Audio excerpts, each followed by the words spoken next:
Abre Brecha Venezuela. El análisis geopolítico por parte de dos figuras de la comunicación alternativa y revolucionaria. Juntos. Geraldina Colotti y Carlos Aznares. Abriendo brecha desde la revolución bolivariana hacia los pueblos del mundo. Una producción de Eduardo Medina Guevara. Porque informar es formar. Abre Brecha Venezuela. Gallina vieja esta gente. Ni pone ni deja la culequera. Hola queridas y querido oyente, estamos de vuelta por un nuevo capítulo de Abre Brecha Venezuela, nuestro programa con Carlos Aznares, que saludamos, y con mi persona y la producción, que saludamos también, nuestro querido Eduardo Medina. Como siempre, estamos estableciendo que Venezuela y también Palestina son dos paradigmas para desenmascarar los mecanismos de la democracia burguesa, para desenmascarar la complicidad que ha habido y que hay un genocidio que nadie parece la intención de bloquear, cuando sería fácil, habría sido fácil en los años pasados que las potencias europeas y por supuesto el imperialismo norteamericano bloqueen el envío de armas, bloqueen el comercio criminal con la entidad sionista, que por lo contrario, como por el conflicto en Ucrania, con el payaso Zelensky, no se ha terminado de alimentar. Y después esta gente habla de paz. Y sabemos, esto no lo dice Venezuela todo el día con su resistencia, lo decía el comandante Chávez, sigue diciéndolo Nicolás Maduro, que es el gran problema por el capitalismo, porque se trata de un obrero que está al gobierno, dice la paz. Sin justicia social es la paz del catatumbo. Pero nosotros que somos revolucionarios, que seguimos siendo revolucionarios, que venimos del siglo pasado, el siglo de las revoluciones, donde más de la mitad del mundo terminaba creyendo en el comunismo, sobre todo los pueblos del sur. Hemos dicho tantas veces que estos años son los 100 años del nacimiento de Frantz Fanon, de Malcolm X, de Patrice Lumumba, que han encarnado de alguna manera todas las instancias contra los imperialismos también europeos, porque Lumumba ha sido matado y descuartizado por el imperialismo bélgica. Y Frantz Fanon, revolucionario de la Martinica, se puso del lado de la revolución argelina, que ha sido masacrada como los palestinos para el imperialismo francés. Y ni hablar de Malcolm X, que ha, organizado y gritado a los condenados de la tierra, que sí, también en el corazón del imperio más poderoso del mundo se tiene que unirse, asumiendo que se tiene que pagar un precio, a veces muy alto, como está pagando la resistencia en Palestina, pero se puede hacer pagar un costo también muy alto, porque nosotros estamos del lado correcto de la historia y tenemos que estar del lado correcto de la barricada. Pero hemos visto que en toda esta puña, que cuanto más clara en la responsabilidad, los pueblos palestinos nos están indicando también el camino, pero hay los sepulteros de la memoria, hay lo que hacen los bomberos de la lucha de clase, perdón a los bomberos porque hacen un trabajo extraordinario, pero apagan el fuego de la revolución. Tiene nosotros lo hemos visto en Argentina, por ejemplo, cuando se impuso la teoría de los dos demonios, y que ha por mucho tiempo tergiversado lo que pasó con la exterminación de más de 30.000 argentinos, ¿no? Esto pasó con toda la dictadura del Cono Sur, pasó también en Venezuela, donde había una democracia camuflada, y las torturas se aplicaron también en Italia. El año 1982, que el año de la masacre de Cantaura en Venezuela, en la celebrada democracia bajo la tutela de Washington, en nuestro país, en Italia, enseguida del secuestro de un general de la OTAN que la Brigada Roja hizo, bueno, vinieron los gringos y dieron la orden de Estado, de una tortura de Estado, como la que sufriste usted. Pero todo eso ha sido ocultado, ha sido diabolizada la lucha de clase, y no se hizo un balance, pero resulta que los mejores, los más demócratas, son los estados genocidas, como los de la entidad sionista. ¿Cómo podemos manejar hoy que ha habido un silencio cómplice sobre los temas más importantes como los de la resistencia en Palestina, que ha sido definida y sigue siendo definida terrorista, cuando un pueblo entero en Palestina respalda la resistencia unida y necesaria más que nunca después del 7 de octubre y antes del 7 de octubre? En ese mismo marco que estás hablando, de los dos demonios, que realmente es una teoría que nace en Argentina, pero se extendió rápidamente como reguero de pólvora por todos los países. Bueno, esta semana hemos tenido varias manifestaciones en torno a eso, ¿verdad? Una de ellas, la que nos duele más, es la de Lula, ¿verdad? El presidente brasileño, que siempre te da una de cal y una de arena. Lula es el mismo Lula que en vez de esforzarse para que Venezuela participara de los BRICS, le hizo una zancadilla a último momento y Venezuela no pudo estar en los BRICS, aunque está en los BRICS por encima de la negativa de Lula.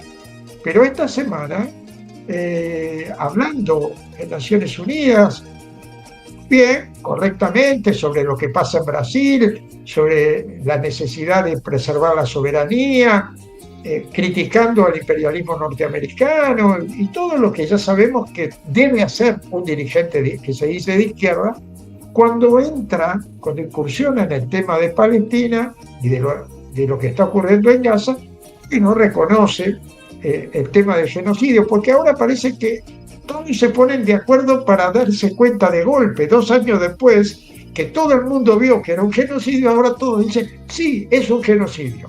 O sea, es como la moda de decir, es un genocidio. Ya sabemos que es un genocidio, pero ¿qué han hecho ustedes?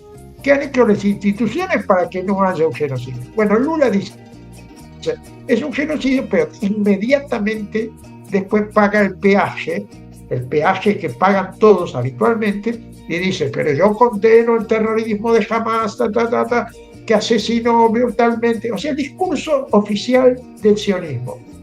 O sea, es el discurso oficial del sionismo, decir esa palabra. Si no decís esa palabra, quedás como un paria, piensan ellos. Sin embargo, los pueblos en la calle, todos estos 2 años han estado gritando, viva la resistencia palestina, porque Hamás es una parte de la resistencia palestina, indiscutiblemente. Ahora no es el todo de la resistencia palestina. Entonces, el ensañamiento con Hamás que hace Trump, que hace Netanyahu, lleva a todos estos dirigentes realmente bastante mediocres de la política internacional a tener que pagar ese peaje, que si no se sienten afuera del discurso políticamente correcto. Pero a la vez tenemos que criticar toda esta campaña que también se está haciendo, una reunión internacional de Naciones Unidas para hablar de los 2 estados, cuando saben que es imposible hablar de los 2 estados, que también es una receta del discurso políticamente correcto, que no tiene ningún sentido. ¿Cómo va a tener sentido si ya? ¿Cómo vas a hablar del Estado palestino sobre los escombros de Palestina? Vos tenés que hablar de la resistencia palestina, vos tenés que hablar de que el futuro está en que el pueblo palestino se resiste a moverse del centro de Gaza, que 1 millón de personas dicen preferimos quedarnos aquí y que nos maten aquí a que nos sigan matando en otros lados. Eso es lo que tenés que reivindicar. Y sobre todo actuar contra eso. Actuar, que es lo que le está pidiendo todo el mundo a las instituciones, a las Naciones Unidas y a todos los demás. Pero ellos se conforman con palabrerío y quedar bien ante su propia familia, porque el resto, todo el resto los está denunciando como ineficaces, y además estamos pidiendo desde hace mucho tiempo que Naciones Unidas no tiene ningún sentido que exista de la manera que existe ahora, donde la llave fundamental la tiene en este momento el señor Trump, para ver quién entra o quién no entra a las Naciones Unidas. Y esto es realmente nocivo para las relaciones internacionales. Sí, estoy totalmente de acuerdo, porque hay puntos sobre los cuales tenemos que volver más, que la gente tiene que expresarse más. Esos son puntos importantísimos para hacer claridad, para que el mensaje que viene de Palestina no sea de dividir, y que viene de Venezuela también, pero al contrario, de articular y de unirse en un gran frente internacional común contra el enemigo común, que es reconocible hoy más que nunca en su responsabilidad directa e indirecta, que indirecta no son porque son directas también. Nosotros por eso hemos hecho una actividad de hermandad entre la bandera de Palestina y la bandera de Venezuela, yendo en una parte de la flotilla en un barco dedicado a Ghassan Kanafani. La gente tiene que recordar que quién era este gran dirigente del Frente Popular por la Liberación de Palestina, que fue matado por el Mossad, no ayer, en 1972. Es decir, que éramos en otra etapa de la resistencia palestina, donde el marxismo era más evidente, no había Hamas, pero la entidad sionista mataba en todos los países del mundo como un plan cóndor general que tenía su complicidad en todos los gobiernos llamados democráticos, ¿no? Pero había una fuerte resistencia mundial porque éramos de 1900 y porque hasta las canciones que se hicieron en Italia reivindicaban las acciones que hoy serían diabolizadas al máximo nivel de Palestina. A la época no se llamaba terrorismo, era lucha armada de resistencia legitimada también por la misma declaración de la ONU que dice que los pueblos tienen derecho a resistir. Hoy, como tú dices, no sirve para nada. Hemos visto la intervención a la ONU del señor Trump. ¿Y cuánta diferencia entre las intervenciones que hicieron totalmente silenciadas los camaradas de Venezuela? La hicieron con una claridad en lo cual parece muy evidente que de un lado hay la flota armada nuclear contra un proyecto que nada guerra quiere, para nada, y por lo contrario, en una zona que la misma potencia declararon denuclearizada. ¿Dónde están los pacifistas a decir qué vergüenza que es matar a pescadores, o si fueran supuestos narcotraficantes? Su maravillosa democracia admite que hay un Far West que va a matar a la gente en cualquier lado del mundo sin un juicio. ¿Y por qué están tan animados cuando se va en la cárcel alguno de estos escuálidos que se la pasa quemando viva la gente, ¿no? Un italiano está prófugo de la justicia en España porque fue el jefe de la pandilla que quemó vivo a un ambulante, a un joven, porque tenía la piel negra en Venezuela. Toda esta gran hipocresía, por lo contrario, nosotros tenemos que desenmascararla sin ningún complejo, porque el tema que tú estás diciendo del chantaje que hacen, la hace a nuestra gente, el objetivo son los pobres, son los que tiene que hacer lo que Fanon ya explicaba muy bien, identificarse con el opresor, pensar que la técnica, el modelo, la acción de sentirse bueno es de sentirse tan tranquilito, es de estar con la narrativa del opresor. No es para nada eso. Se tiene que asumir, se tiene que también acompañar los camaradas y las camaradas que están luchando con tanta valentía en Cuba, en Venezuela, en Nicaragua, que dice la verdad. la dice con los hechos, la dice con los datos también, pero todo eso no sirve para nada, porque para ellos cualquier cosa que viene de los oprimidos, cualquier cosa que viene de los oprimidos, pero que no se sienten víctimas, sino que quiere combatir, quiere resistir, mentira.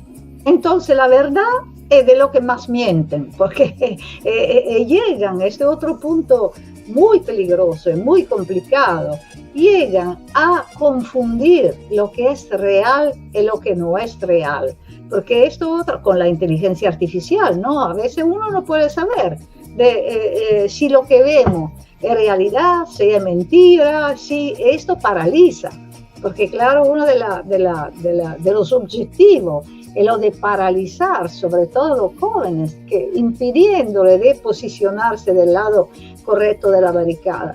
Por eso, no sé cuánto tiempo todavía tenemos, es muy importante hablar, como lo vamos a hacer con nuestro huésped, de dónde se origina la posibilidad de decir la verdad, de desenmascarar la mentira de la falsa realidad burguesa, de la contradicción entre el capital y el trabajo.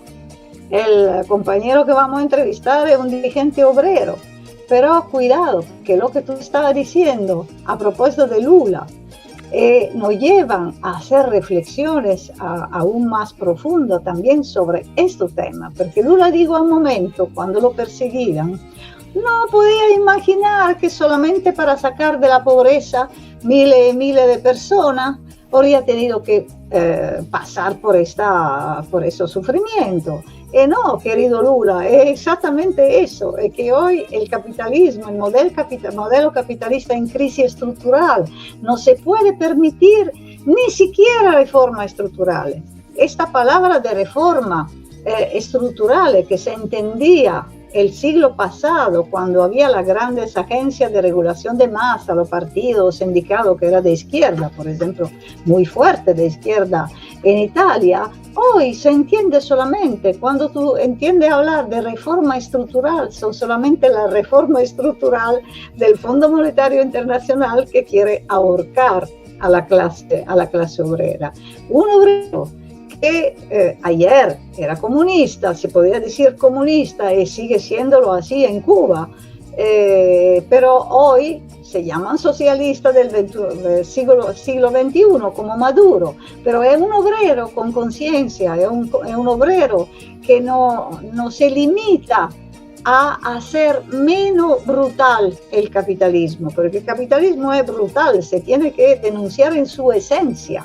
Que es la brutalidad que se expresa en su forma imperialista con el robo de los pueblos, como estamos viendo, neocolonialismo, y también con un imperialismo humanitario, que es lo que tiene la tendencia a decir que son los dos demonios, hasta que el único demonio somos nosotros, que claro, ha habido múltiples pasajes, ¿no? en ese sentido. Entonces, obrero y revolucionario es la dinámica, la dialéctica que puede y tiene que incendiar de nuevo todo el mundo, retomando la grande idea, aplicándola en las nuevas condiciones, pero de construir, como decía el Che, guardando la tendreza de los pueblos, pero en nombre de la tendreza de los pueblos, 1, 10, 100, 1000 Vietnam.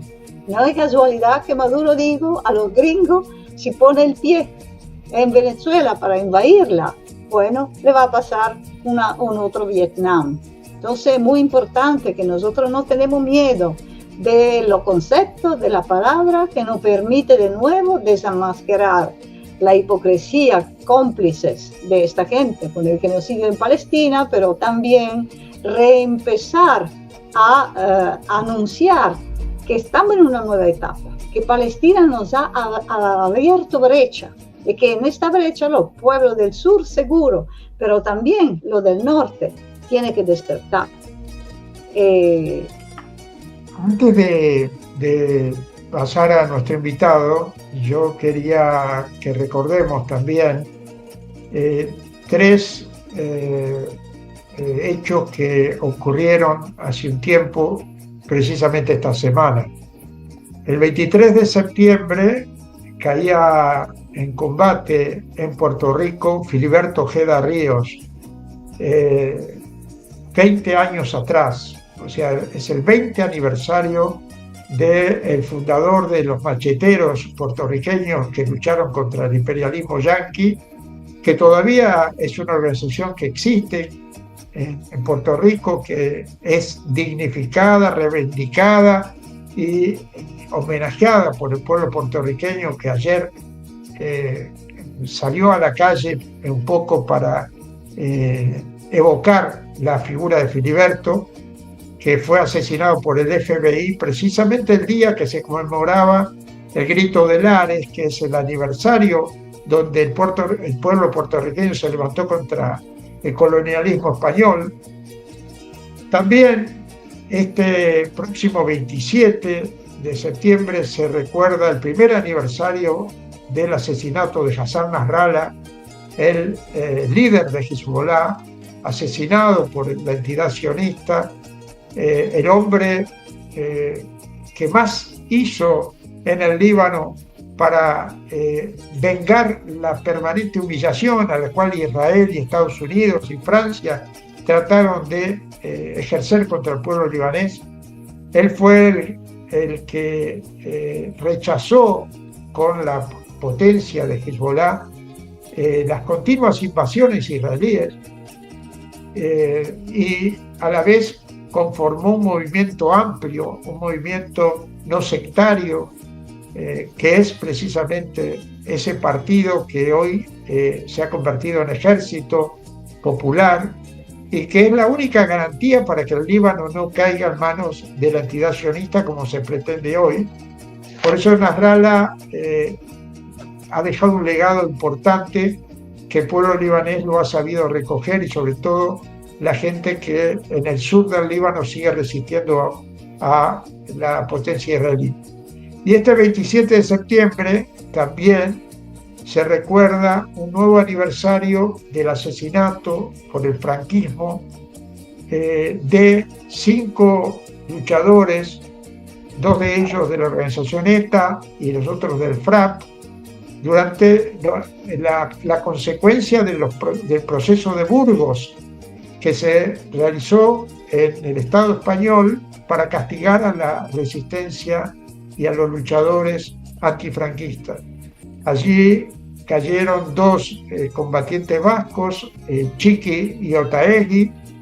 Por eso este 27 de septiembre en el País Vasco, todos los 27 de septiembre a partir de ese momento se celebra, se recuerda el Gudari Eguna, o sea, el Día del Guerrillero Vasco, el Día del Combatiente Vasco, y en todas las ciudades, en los pueblos, se levanta una antorcha con las fotos de estos 2 luchadores.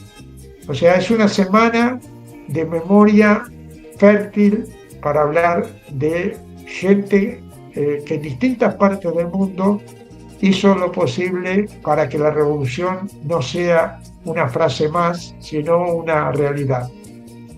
Y ahora entonces vamos a hablar con nuestro compañero al que hemos invitado hoy, que lo vamos a presentar con este video. Abre brecha, Venezuela. Willy Rangel es un reconocido líder sindical y militante del Partido Socialista Unido de Venezuela, con una larga trayectoria en el movimiento obrero. Ha ocupado importantes cargos dentro de la estructura de la Central Bolivariana Socialista de Trabajadores y ha sido una voz activa en la defensa de los derechos laborales y la revolución bolivariana. Desde su trinchera, Rangel ha enfocado su labor en el fortalecimiento del control obrero y la participación de la clase trabajadora en los procesos productivos del país, alineándose con las políticas del gobierno nacional. Su discurso se centra en la lucha contra el imperialismo y la defensa de la independencia económica y la paz nacional. Es una figura que representa la base obrera del Partido Socialista Unido de Venezuela y es convocado frecuentemente para liderar acciones de movilización y organización de los trabajadores. Su mensaje subraya la importancia de la clase obrera en la construcción del socialismo bolivariano. Hola, bienvenido Willy Rangel, dirigente obrero de la Central Bolivariana Socialista de los trabajadores de la ciudad, del campo y de la pesca. Acaba de concluirse o está todavía en camino un congreso de la clase obrera con el compañero ministro Eduardo Piñate, donde todas y todos ustedes estaban examinando el futuro del proyecto bolivariano desde el punto de vista de la de los trabajadores. ¿Qué pasó en ese congreso y cómo se alista la clase obrera en unidad, lucha, batalla y victoria en esta fase de agresión del imperialismo norteamericano? Bueno, buenas tardes para ustedes, ¿no? Y buenos días para nosotros acá, ¿no? Gracias, Geraldine, por la oportunidad y el camarada Carlos. Bueno, mira, nosotros efectivamente nos correspondía hacer el tercer congreso de nuestra central bolivariana, que ya cumple 14 años, ¿no? Que esta central, como tú sabes, la constituimos producto de la unidad de todos los trabajadores y las trabajadoras venezolanas, las federaciones sectoriales, luego construimos las federaciones estadales en las regiones, los 24 estados de Venezuela y todos sus sindicatos derivados. Bueno, en este tercer congreso redactamos una serie de documentos, por supuesto en línea con el Plan de la Patria, en línea con la realidad que vive el mundo del trabajo, este tema de la inteligencia artificial, el tema del trabajo en plataforma y bueno, más a lo interno, bueno, la transformación de lo que nosotros hemos llamado aquí las 7 transformaciones que el presidente lanzó en su campaña y que a través de la Asamblea Nacional hoy es el Plan de la Patria hecha ley. En esas 7 transformaciones está la creación, bueno, por supuesto, de ir hacia el Estado comunal. Nosotros, como clase obrera, creemos que tanto las comunas sean productivas, allí hay trabajadores y trabajadoras. Por lo tanto, teníamos que visibilizarnos en el tema de la economía local, pues, en el territorio, que impidiera que, bueno, el imperio y la oligarquía criolla siguiera bloqueándonos nuestro estado de bienestar. Pero, bueno, en la mejor visión, en esa visión geopolítica, en lo que el presidente Nicolás Maduro, líder fundamental de los trabajadores y las trabajadoras, viene visibilizando, nos convocó a una constituyente obrera, algo superior a un congreso. Es el tema, bueno, transformarnos todo el movimiento histórico que en Venezuela se ha vivido del movimiento sindical, que efectivamente, bueno, de alguna manera está plasmado en nuestra ley orgánica de los trabajadores y trabajadoras, que como tú sabes, nos dimos en un debate que hicimos en la calle, en asambleas, en encuentros en nuestras plazas, en fin, con todos los sectores del país. Construimos una ley, nosotros mismos, los trabajadores, no así como era en la Cuarta República, que se hacía en bufetes y bueno, tenía todas las prerrogativas del capital, ¿no? De Fedecámara y todos sus acólitos. Esta ley la hicimos los trabajadores, las trabajadoras, y el comandante Chávez, bueno, vino en aquella condición difícil de salud a cumplirnos, y esa ley para nosotros, pues, es el programa de los trabajadores venezolanos. Es el programa que hemos venido defendiendo en la OIT constantemente, ¿no? Es un programa donde se garantizan todos los convenios que suscribimos con la OIT, y especialmente la libertad sindical, el tripartismo, el salario mínimo, todo el convenio 26, 87 y 144, que ha sido la bandera que Fedecámaras ha llevado a la OIT contra Venezuela. Nosotros estamos convencidos que en esa ley pues están contempladas todas las luchas históricas del movimiento sindical mundial incluso, ¿no? Y entonces, bueno, ese tema que nos ha llevado, esa convocatoria que nos hizo el presidente, de alguna manera hemos reorientado lo que es lo que iba a ser el tercer congreso, y ya iremos a una constituyente, ¿no? Una constituyente sindical obrera que nos va a permitir, bueno, como te dije, ponernos en línea con lo que es el Plan de la Patria, las 7 transformaciones 2025-2030, para ir, bueno, a algo superior para la larga trayectoria. En fin, el objetivo nuestro realmente es acabar de una vez por todas con ese viejo sindicalismo arrastrado al capital que lo organiza Fedecámaras en Venezuela, los empresariados, y que bueno, así lo demostraron en el paro cuando hubo el golpe de Estado, ¿no?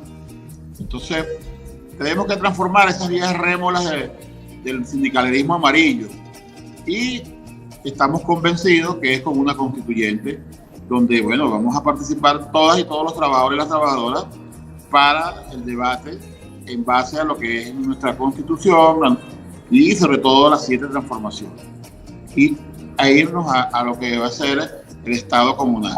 En ese mismo marco, Willy, ¿cómo están viendo ustedes como movimiento sindical combativo, antiburocrático y revolucionario toda esta estrategia de agresión que está llevando a cabo el imperialismo, que no es menor cuando estamos viendo lo que vemos en cómo desarrolla sus ataques el imperialismo en todas las zonas, lo que vemos en Palestina sobre todo, pero que en el caso venezolano tiene la evidencia de haber plantado allí una cantidad de barcos como parte de la agresión y estar provocando la posibilidad incluso de un hecho que ojalá no se produzca, pero que tiene que ver con invadir un país soberano como Venezuela.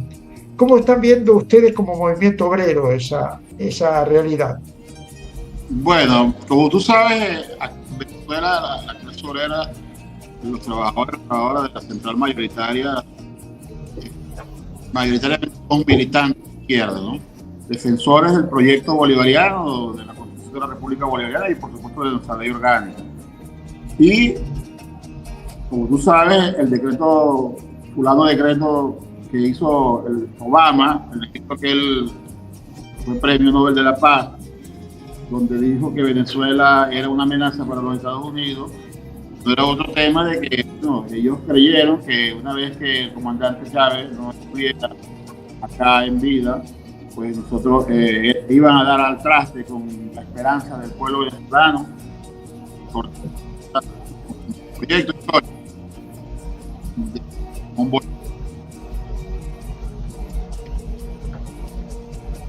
Todos estaban equivocados. La clase obrera alineada con nuestro hermano presidente. Hemos dado la batalla en todos los aspectos, económicos, en lo geopolítico, en la defensa de la patria. Nosotros ya venimos desde mucho antes atrás, venimos organizándonos en milicia. ¿Por qué? Porque en Venezuela, como tú sabes, la defensa de la patria no es solamente de la Fuerza Armada Nacional Bolivariana, es de todo un pueblo. Está constitucionalmente en el 326 establecido que la corresponsabilidad de la defensa de la patria. Bueno, entonces nosotros nos estuvimos preparando en milicia. En el 2018, en el segundo congreso, aprobamos lo que nosotros llamamos los consejos productivos de trabajadores y trabajadoras, que no es otra cosa que, bueno, ante las medidas coercitivas, más de 1000 acciones de bloqueo contra la economía y la guerra contra las industrias fundamentales del país, los trabajadores y trabajadoras, con nuestra experiencia, pues nos constituimos en consejos productivos para algo que nosotros llamamos aquí hacer más con menos, producto de nuestra experiencia. Y bueno, te puedo hablar particularmente de la industria petrolera, donde yo soy trabajador y soy un hombre de operaciones de producción. Obviamente nuestra experiencia ha sido muy útil para mantener la operatividad de la industria a pesar del bloqueo, porque tú sabes que esta industria petrolera tiene más de 100 y pico de años, que aquí el modelo de gestión es de las transnacionales y toda nuestra instrumentación en su mayoría depende del imperio, de los Estados Unidos. Y bueno, de Inglaterra, algunas empresas que tuvimos como Maravén y que son de porte inglés, ¿no? Sin embargo, bueno, todos saben ustedes, esos se alinearon todos contra Venezuela. Nosotros creamos nuestros consejos productivos de trabajadores y trabajadoras y bueno, en el tema de milicia, como defensa de la patria, nos constituimos luego en lo que llamamos cuerpos combatientes. Cuerpos combatientes que son para garantizar ante cualquier circunstancia la productividad y la producción de nuestras entidades de trabajo, especialmente las empresas que transversalizan la economía. Pero también, en un principio, cuando creamos los consejos productivos de trabajadores y trabajadoras, recuerden que aquí hubo un bloqueo de las empresas que dependen de Fede Cámara y se creó un tema con algo que nosotros coloquialmente le llamamos el bachaqueo, y no era otra cosa que los empresarios escondían los productos y luego los vendían a través del bachaqueo. O sea, una manera de, bueno, golpear el estado de bienestar del pueblo venezolano, buscando, bueno, que este pueblo se levantara contra la revolución.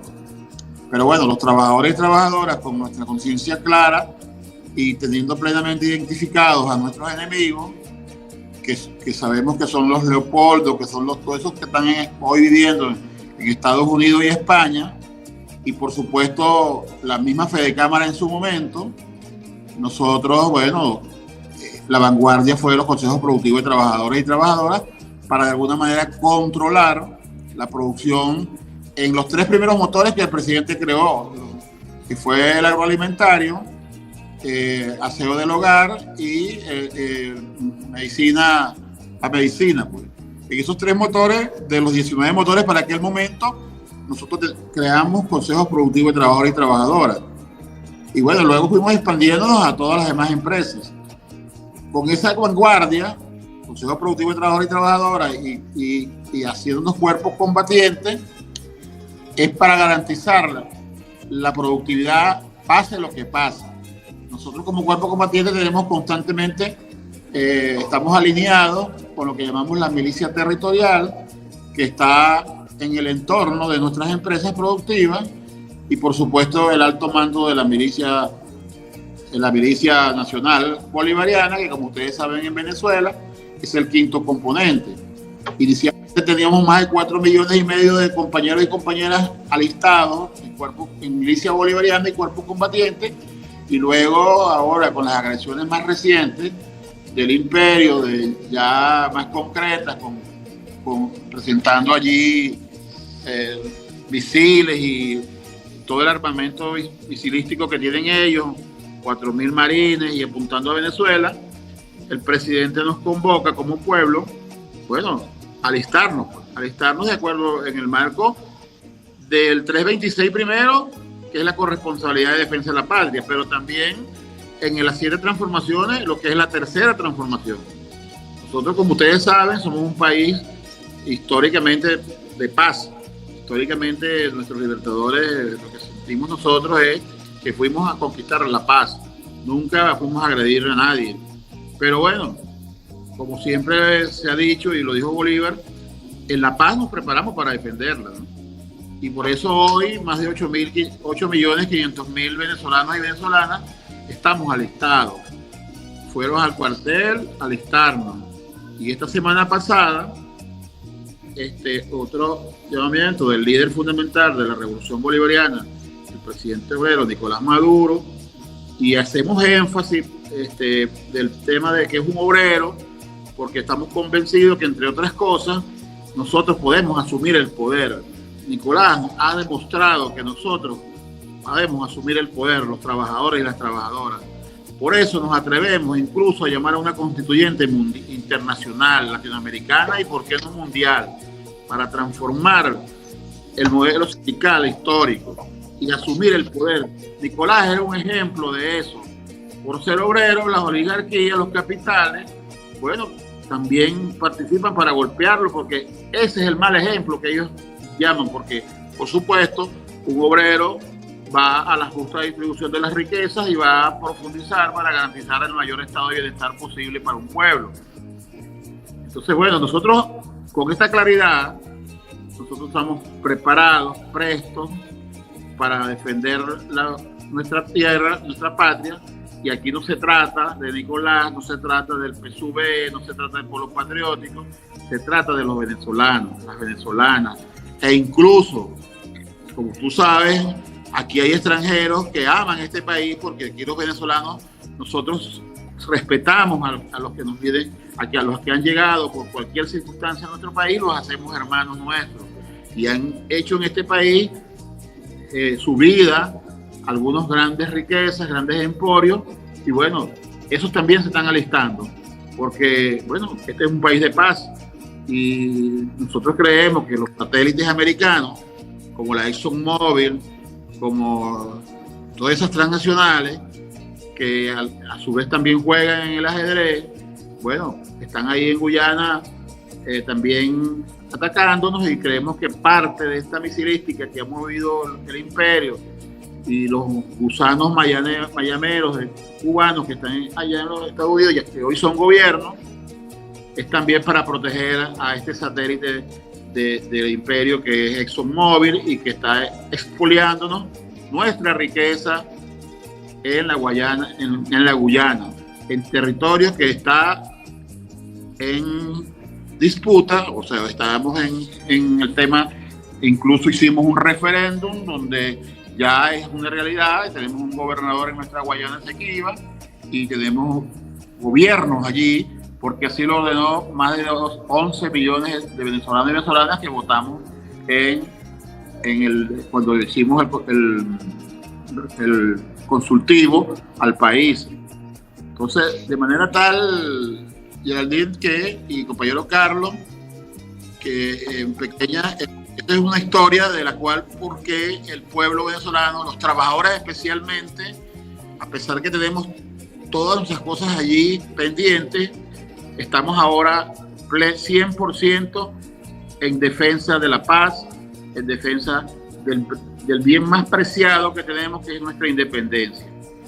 Tenemos alto respeto a la autodeterminación de los pueblos, pero nuestra independencia la vamos a defender con todas nuestras fuerzas.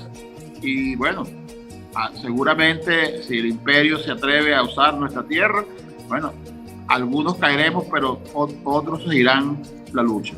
Quiero recordar contigo un hermano muy querido que se fue hace un poco de tiempo, Jacobo Torres, con el cual siempre discutimos de los temas marxistas. A él le gustaba concretar, como usted todo, la realidad, la teoría, con lo que está de nuevo siendo esto laboratorio bolivariano. Quiero concentrarme en los pocos minutos que nos quedan sobre el tema sindical. Hay una alerta que hizo la extrema derecha después de la declaración del compañero Maduro, que dijo que se iba a hacer una constituyente obrera, como tú estabas hablando, superando el tema sindical. Pero se alertaron de inmediato: ya el dictador Maduro va a acabar con los sindicatos, hay obreros en la cárcel porque protestan, y a ellos se alistaron también, desafortunadamente, los ex izquierdistas que ahorita están con extrema derecha, pero siguen haciendo una propaganda nefasta aquí en Europa. ¿Cómo podemos aclarar en lo poco tiempo que nos queda? Después lo vamos a hacer más largo en la entrevista. Estos temas. ¿Hay obreros presos en Venezuela? Bueno, usuarios y usuarias, mira, y especialmente Carlos, ¿no? Yo no sé cuántos más falsos positivos le van a indagar al presidente Maduro, ¿no? O sea, yo no sé qué falta decirle, ¿no? Pero yo sé, lo que sí te puedo decir desde la perspectiva de los trabajadores y las trabajadoras, que jamás ha pasado por la mente del presidente Maduro, ni pasará, porque él viene de allí. Él es un dirigente sindical, es un obrero que se reivindica. Y repito, parte de lo que los ataques contra el presidente Maduro es ese tema. Porque, bueno, hay sectores que no perdonan que el comandante Chávez en su momento difícil, aquel 8 de diciembre para nosotros, haya dicho que votemos por Maduro y que él es el llamado a darle la irreversibilidad a la revolución, es el llamado a profundizar las comunas, y en esas comunas él es el llamado, es nuestro líder, y estoy plenamente seguro que los derechos sindicales, convenio 87, 144, 26, todo eso jamás ha pasado por la mente del presidente Maduro desconocerlo, porque nosotros somos firmantes de esos convenios en la OIT, pero simplemente nosotros tenemos una constitución, nosotros tenemos un plan de la patria, nosotros tenemos una ley orgánica de los trabajadores y las trabajadoras, y bueno, ese es un ejemplo que convoco yo a los compañeros trabajadores, dirigentes, que hemos hecho ya varias videoconferencias a nivel internacional, diciendo nuestra verdad. O sea, este país no es ninguna amenaza, este país lo que es una esperanza, y queremos que sea una referencia en el tema de los trabajadores y las trabajadoras. Y nosotros tenemos que enterrar ese viejo sindicalismo que lo que hace es hacer negocios para la dirigencia y no para profundizar los derechos de los trabajadores y las trabajadoras. Y bueno, dejar el camino libre a las generaciones que vienen atrás para que no tengan que enfrentar a ese viejo modelo fascista, nefasto, entregado del movimiento sindical. Nosotros no tenemos ningún temor, vamos al debate y creemos y estamos seguros, porque el mejor ejemplo es el presidente Maduro, que la clase obrera, los trabajadores, ahora más temprano que tarde, debemos asumir el poder, y el ejemplo a seguir es, vuelvo y repito, el presidente Maduro. Gracias, mil gracias, Will. De verdad, vamos a seguir combatiendo juntos y seguir también haciendo la batalla de las ideas desde el punto de vista de la clase obrera. Hoy más que nunca es importante transmitir la solidaridad de los pueblos que son de nueva resistencia también en el norte, de estos países cómplices de la agresión a Venezuela, enlace a los pescadores, a los trabajadores que se alistan, y también entendiendo que la revolución bolivariana es una revolución pacífica, pero también armada. Entonces te mandamos un inmenso abrazo. Te agradecemos enormemente que ayudes a difundir nuestra realidad, compatriotas, y cuenta que aquí hay una clase obrera con conciencia, y por eso seguiremos adelante y vamos a triunfar. Seguro. Gracias, Willy, gracias por la entrevista. Un abrazo grande. Bueno, queridas y queridos oyentes, hemos llegado al final de este pequeño capítulo de Abre Brecha Venezuela. Los esperamos con su sugerencia, con su crítica, con su respaldo, y si está de acuerdo, difunden este programa por todo la vía, por calle, redes, medios, paredes y Radio Bemba, como dice el presidente Nicolás Maduro.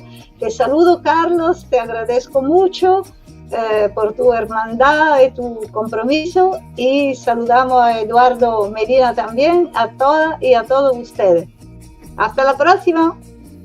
Hasta la próxima. Abre brecha, compañero, que ya sopla viento de agua, y hay que espantar el perro antes que se eche la miada.